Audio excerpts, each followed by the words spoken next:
अस्सलाम वालेकुम जी, अस्सलाम वालेकुम। क्या हाल चाल है जी आप सबके? मैं खैरियत से। अल्लाह पाक आप सबको भी अपने हिफ्ज़ व अमान में रखे जी, आमीन। आज मैं लेकर हाज़िर हूँ जी आप सबके लिए बहुत ही मज़ेदार सा छुआरों का हलवा, बहुत डिफरेंट और बहुत ही मज़ेदार सी रेसिपी आपके साथ शेयर करने वाली हूँ। सिर्फ 3 ही इंग्रीडियंट्स में ये रेसिपी मुकम्मल हो जाती है और बनकर बहुत ही मज़ेदार ये तैयार होती है। जिस तरह का आजकल मौसम चल रहा है, ऐसे मौसम में इस तरह के हलवे बहुत ही मज़ा देते हैं। ख़ास तौर पर ये उनके लिए बहुत अच्छा है जिनके जोड़ों में दर्द होता है या फिर कमर में दर्द होता है या उनकी हड्डियों में दर्द होता है। उनके लिए तो बहुत बेहतरीन रेसिपी साबित होने वाली है। एक बार लाज़मी ट्राई कीजिएगा, यकीनन ये रेसिपी आपको बहुत पसंद आएगी। चलिए जी रेसिपी स्टार्ट करते हैं।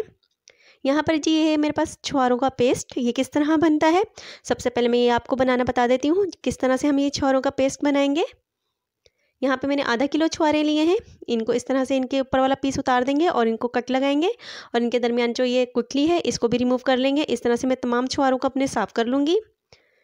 इस तरह से कट लगाने का ये भी फ़ायदा होता है कि अगर अंदर से छुआरा ख़राब निकले तो पता चल जाता है, और इस तरह से इनको भिगोएंगे जब हम पूरी रात के लिए तो इजीली ये सॉफ्ट हो जाएंगे। देखिए तमाम छुआरों को मैंने अच्छी तरह से साफ़ कर लिया है। इसमें बिल्कुल हाई हीट पे खौलता हुआ पानी मैंने इसमें शामिल कर दिया है। इस तरह से जो इसके ऊपर गस्ट होगी और एक्स्ट्रा गस्ट लगी होगी वो उतर जाएगी। ये देखिए ये कितना पानी गंदा हो चुका है, इसको मैंने रिमूव कर दिया है। और ये देखिए हमारे छुआरे बिल्कुल साफ़ हो चुके हैं। और यहाँ पर 1 लीटर मैंने दूध लिया है। कच्चा है दूध अभी हमारा। सबसे पहले मैंने पैन रखा है, इसमें दूध को शामिल कर लेंगे और दूध को एक बॉयल दे लेंगे, क्योंकि दूध हमने अभी कच्चा लिया था और फुल फैट मिल्क है ये। आप डब्बे वाला यूज़ भी कर सकते हैं।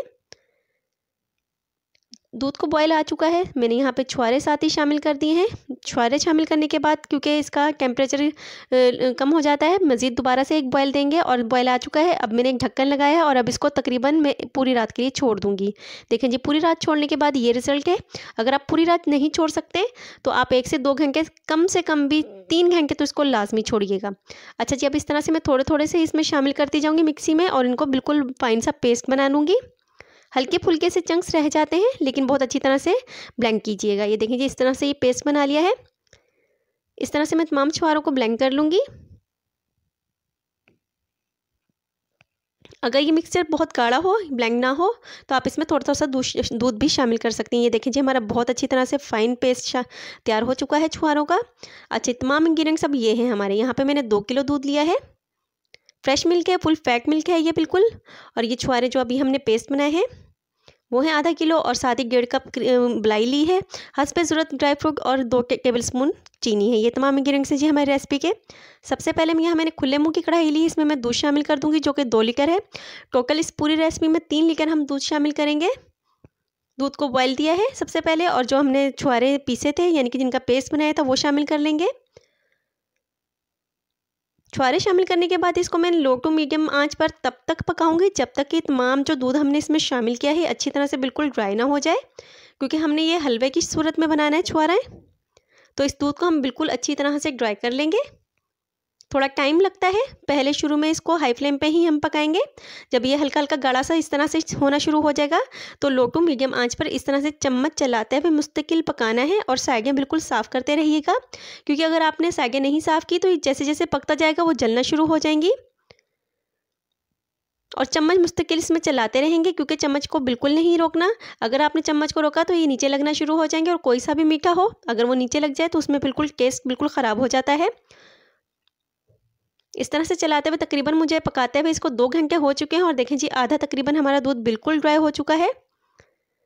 और इस टाइम पे आकर ये इस तरह से बबल्स बनना शुरू हो जाते हैं जो कि हाथों पे गरम गरम गिरते हैं। इस तरह से अगर आपके पास स्कैनर हो तो वो लगा दीजिएगा, नहीं तो आप आंच को बिल्कुल धीमा कर दीजिएगा, क्योंकि 5-6 मिनट के लिए ही होता है। उसके बाद दोबारा से ये बिल्कुल नॉर्मली पकना शुरू हो जाता है।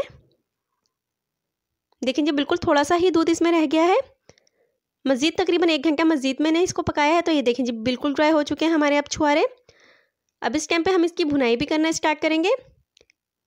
इस टाइम पे मैंने आकर इसमें शामिल कर दी जो 1.5 कप हमारे पास मलाई थी वो शामिल कर दी हमने इसमें। ये आम दूध की जो हम फुल फैट मिल्क लेते हैं उसकी ही मलाई है उतारी हुई, और साथ ही मैं इसमें मिक्स कर लूँगी। साथ ही इसमें मैं शामिल कर दूँगी 2 टेबल स्पून चीनी। चीनी बहुत ज़्यादा नहीं यहाँ मैंने शामिल की, क्योंकि छुआरे बहुत ज़्यादा मीठे होते हैं, इसमें ज़रूरत नहीं होती इतनी मिठास की।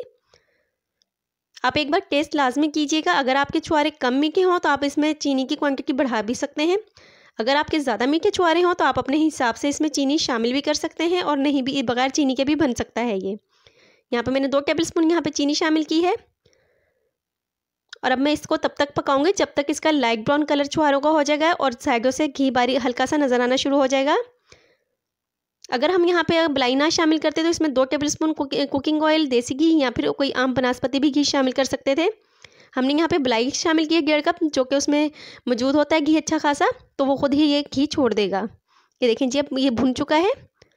तकरीबन मुझे टोटल इसमें तकरीबन 3.5 घंटे लगे हैं इस हलवे की तैयारी में। और हल्का हल्का सा घी नज़र आना शुरू हो चुका है। इसमें अब मैंने शामिल कर दिए तमाम ड्राई फ्रूट। ये देखें जी, भुन चुका है, ये इसका कलर आया है। और मैं आपको घी भी दिखाती हूँ। ये देखें जी, किनारियों से हलवा घी छोड़ चुका है। इसकी कंसिस्टेंसी भी हल्की हो जाती है जब ये इसकी भुनाई हो जाती है, यानी कि जब हम चम्मच इसमें चलाते हैं तो हल्का फील होता है हमें। हमारा हलवा बिल्कुल रेडी है। ड्राई फ्रूट से गार्निशिंग करके पेश करेंगे। अगर इसके साथ ही अगर आपको मेरी वीडियोस अच्छी लग रही हैं तो प्लीज़ लाइक कीजिए, शेयर कीजिए और सब्सक्राइब कीजिए, ताकि मैं मज़ीद इस तरह की वीडियोस आपके लिए बनाती रहूँ। ये तमाम प्रोसेस फ्री है, इसका कोई चार्ज नहीं होता। अगर आपको मेरी वीडियोस ज़रा सी भी अच्छी लग रही हैं तो प्लीज़ लाइक कीजिएगा। इसके साथ ही मुझे इजाज़त दीजिए। अल्लाह हाफिज़।